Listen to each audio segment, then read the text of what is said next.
नमस्कार, राजस्थान डायरी में आपका स्वागत है। हाल ही में प्रधानमंत्री नरेंद्र मोदी ने बीकानेर का दौरा किया।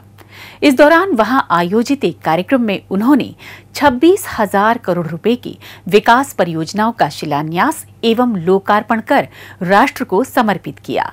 एक रिपोर्ट। विकसित भारत के निर्माण के लिए तमाम विकास कार्यों को अंजाम दिया जा रहा है।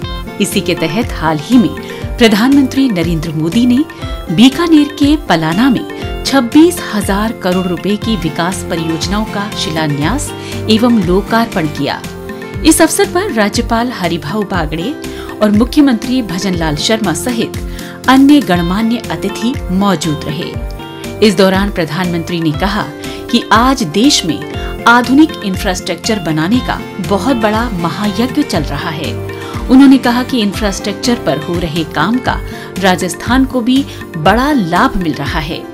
आज राजस्थान के गांव-गांव और सीमावर्ती इलाकों में भी अच्छी सड़कें बन रही हैं। प्रधानमंत्री मोदी ने मुख्यमंत्री भजनलाल शर्मा को राजस्थान के लोकप्रिय मुख्यमंत्री के रूप में संबोधित करते हुए कहा कि राजस्थान के औद्योगिक विकास के लिए केंद्र और राज्य की डबल इंजन सरकार तेजी से काम कर रही है।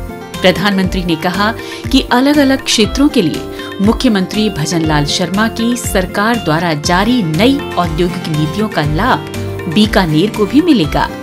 उन्होंने कहा कि कई इलाकों में स्वास्थ्य, जल और बिजली से जुड़ी योजनाओं का शिलान्यास और लोकार्पण हुआ है। इन सारे प्रयासों का एक ही लक्ष्य है कि राजस्थान तेजी से आगे बढ़े और यहाँ के युवाओं को उनके शहर में ही अच्छे अवसर उपलब्ध कराए जा सके। इस कार्यक्रम के दौरान मुख्यमंत्री भजनलाल शर्मा ने कहा कि प्रधानमंत्री नरेंद्र मोदी के सबका साथ, सबका विकास, सबका विश्वास, सबका प्रयास के संकल्प ने एक नए भारत की नींव रखी है। प्रदेशवासियों को केंद्र एवं राज्य सरकार की विभिन्न जन कल्याणकारी योजनाओं का भरपूर लाभ मिल रहा है। प्रधानमंत्री द्वारा किए गए महत्वपूर्ण परियोजनाओं के शिलान्यास, उद्घाटन एवं लोकार्पण से राजस्थान सहित पूरे देश के विकास को गति मिलेगी। इसके अलावा प्रधानमंत्री नरेंद्र मोदी ने अपने बीकानेर दौरे के दौरान बीकानेर जिले के देशनोक में अमृत भारत स्टेशन योजना के तहत पुनर्विकसित रेलवे स्टेशन का उद्घाटन करते हुए देश भर के 103 पुनर्विकसित रेलवे स्टेशन को राष्ट्र को समर्पित किया।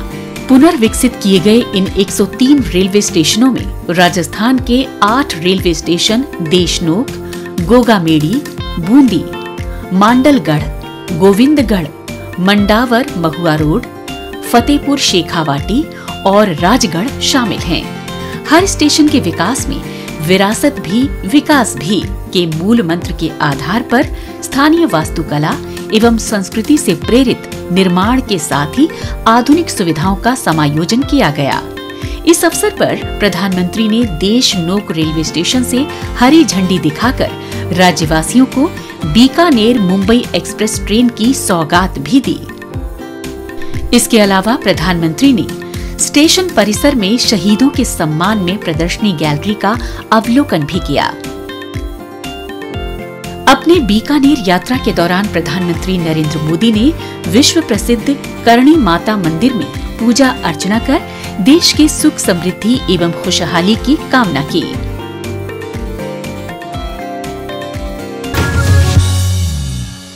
किसानों और पशुपालकों का उत्थान हमेशा ही राज्य सरकार की प्राथमिकताओं में शामिल रहा है। लिहाजा सरकार के प्रयास लगातार जारी हैं ताकि राज्य में किसानों और पशुपालकों को समृद्ध और खुशहाल बनाया जा सके। अलवर में श्वेत क्रांति के द्वितीय चरण और अलवर दुग्ध संघ दिवस के मौके पर आयोजित कार्यक्रम में इसकी झलक साफ तौर पर दिखाई दी। एक रिपोर्ट। राज्य में दुग्ध संघ पशुपालकों की शक्ति और सामर्थ्य के प्रतीक के रूप में उभर रहे हैं। छोटे पशुपालकों की ये संस्थाएं जिस बड़े पैमाने पर संगठित होकर काम कर रही हैं, उससे सहकार ही शक्ति है कि परिकल्पना साकार हो रही है। इसलिए राज्य सरकार द्वारा तमाम उपाय किए जा रहे हैं ताकि प्रदेश में दुग्ध संघों को और भी ज्यादा सशक्त बनाकर पशुपालकों को खुशहाल बनाया जा सके। इसी के तहत अलवर में श्वेत क्रांति के द्वितीय चरण एवं अलवर दुग्ध संघ दिवस कार्यक्रम का आयोजन किया गया। मुख्यमंत्री भजनलाल शर्मा और केंद्रीय पर्यावरण, वन एवं जलवायु परिवर्तन मंत्री भूपेंद्र यादव भी इस कार्यक्रम में शामिल हुए। इस अवसर पर मुख्यमंत्री ने सिलीसेड़ क्षेत्र से नलकूप व पाइपलाइन के माध्यम से अलवर शहर की लगभग 23.27 करोड़ रुपए की पेयजल योजना संवर्धन कार्य का शिलान्यास किया। साथ ही उन्होंने अलवर डेयरी के नवीन उत्पाद मावा और 15 किलो के पैक में टोंड मिल्क के दही को भी लॉन्च किया। इसी क्रम में बहरोड़ बनेगा बेहतर पुस्तिका का विमोचन भी किया गया। इस दौरान मुख्यमंत्री ने कहा कि जब इस दुग्ध संघ की स्थापना हुई थी तब इसके द्वारा 500 लीटर दूध का संकलन किया जाता था, जो वर्तमान में औसतन 1.5 लाख लीटर रोजाना हो गया है।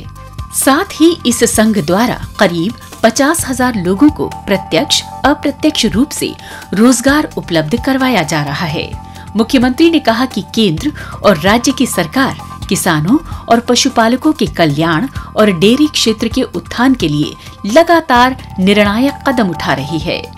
राज्य सरकार ने राजस्थान में किसान सम्मान निधि की राशि को बढ़ाकर 9,000 रुपए कर दिया है और राजस्थान में गेहूं के समर्थन मूल्य पर अतिरिक्त बोनस दिया जा रहा है, जो देश में सर्वाधिक है।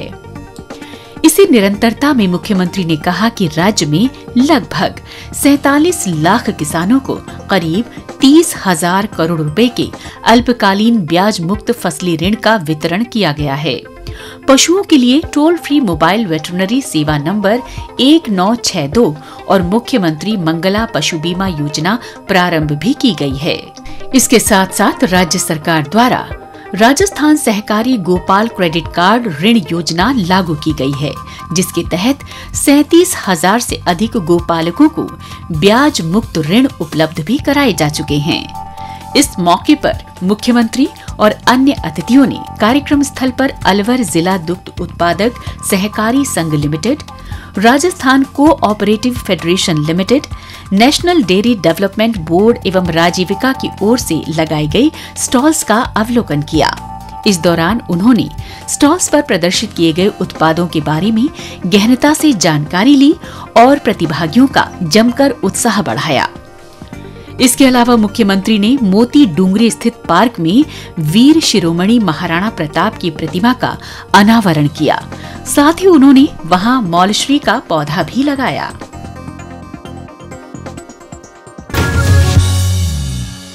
आइए अब डालते हैं एक नजर कुछ और खबरों पर। मुख्यमंत्री भजनलाल शर्मा ने जयपुर स्थित मुख्यमंत्री आवास पर न्यायालयों में लंबित विभिन्न विभागों से संबंधित मामलों की समीक्षा बैठक आयोजित की।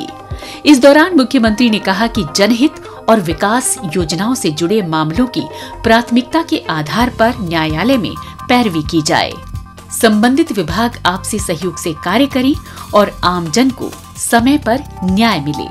साथ ही उन्होंने कहा कि महत्वपूर्ण प्रकरणों में राज्य सरकार का पक्ष रखने के लिए अतिरिक्त महाधिवक्ता स्तर पर वरिष्ठ अधिवक्ताओं को नियुक्त किया जाए। जिन प्रकरणों में उच्च अदालतों में अपील की आवश्यकता हो, उनमें राज्य सरकार की ओर से समय पर अपील की जाए। उन्होंने कहा कि कोर्ट केसेस की पेंडेंसी कम करने के लिए समयबद्ध लक्ष्य तय कर प्रभावी कार्यवाही की जाए। इसी क्रम में मुख्यमंत्री ने विभागों के शासन सचिवों को निर्देश दिए कि लापरवाही बरतने वाले अधिकारियों के खिलाफ सख्त कार्रवाई की जाए। उच्चाधिकारी स्वयं भी नियमित रूप से अधिवक्ताओं के साथ चर्चा करें और प्रकरण से संबंधित विभिन्न पहलुओं से उन्हें अवगत कराया जाए।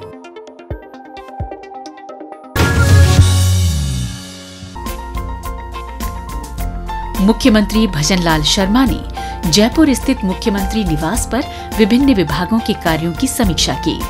इस दौरान उन्होंने लापरवाह व पद का दुरुपयोग करने वाले कार्मिकों पर सख्त एक्शन लिया। मुख्यमंत्री ने कहा कि जन अपेक्षाओं पर खरा उतरना राज्य सरकार का लक्ष्य है, लिहाजा अधिकारी आमजन के प्रति संवेदनशील रहें। बैठक के दौरान उन्होंने जोर देकर कहा कि प्रदेशवासियों के सर्वांगीण विकास के लिए राज्य सरकार द्वारा योजनाओं को तेजी से धरातल पर उतारा जा रहा है। बजट घोषणाओं के सफल और समयबद्ध क्रियान्वयन के लिए प्रत्येक विभाग, अधिकारी व कर्मचारी कार्यों में जुटे हुए हैं। साथ ही मुख्यमंत्री ने निर्देश दिए कि जिला कलेक्टर और पुलिस अधीक्षक नियमित जिला स्तरीय जन सुनवाई करें ताकि आमजन को राजधानी तक आना न पड़े। उन्होंने कहा कि राजस्थान संपर्क पोर्टल पर दर्ज शिकायतों का भी तेजी से निस्तारण किया जाए। उन्होंने साफ तौर पर कहा कि जिलों में हर घटनाक्रम और जन समस्याओं की जानकारी जिला कलेक्टर और पुलिस अधीक्षक को होनी चाहिए। इसके अलावा मुख्यमंत्री ने जिला कलेक्टर्स को भीषण गर्मी से बचाव के लिए पानी, बिजली, चिकित्सा सहित आवश्यक व्यवस्थाएं शीघ्र सुनिश्चित कराने के निर्देश दिए। उन्होंने कहा कि आगामी मॉनसून में सड़कों पर जल भराव रोकने के लिए बारिश से पूर्व ही सभी इंतजाम सुनिश्चित किए जाएं।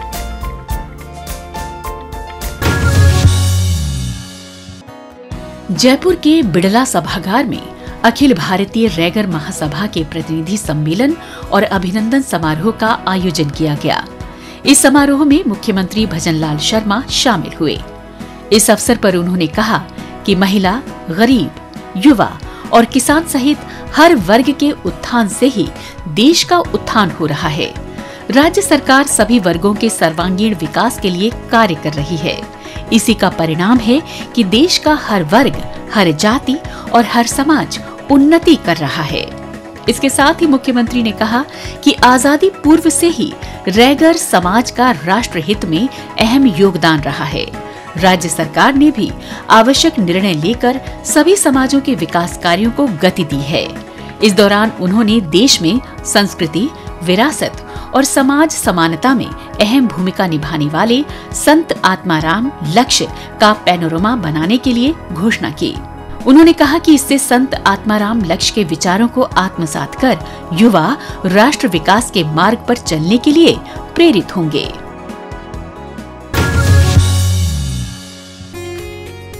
राज्यवासियों की समस्याओं को जल्द से जल्द सुलझाने के लिए राज्य सरकार द्वारा हर संभव प्रयास किए जा रहे हैं, जिससे लोगों को राहत पहुंचाई जा सके।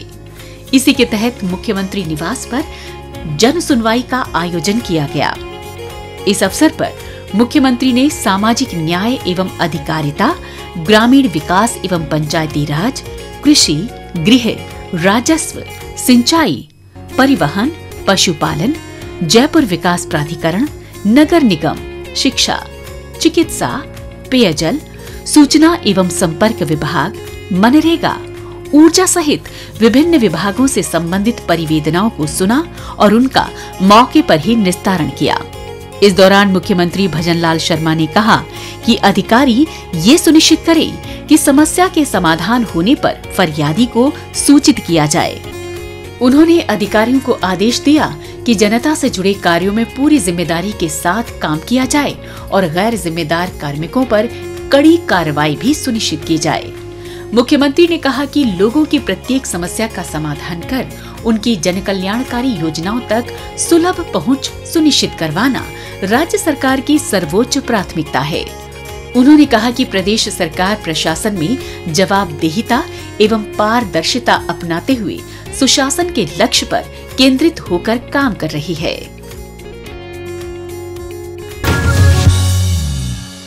राजस्थान डायरी में आज बस इतना ही। अगले हफ्ते राज्य की नई नई गतिविधियों की जानकारी के साथ हम फिर होंगे हाजिर। तब तक के लिए दीजिए इजाजत। नमस्कार।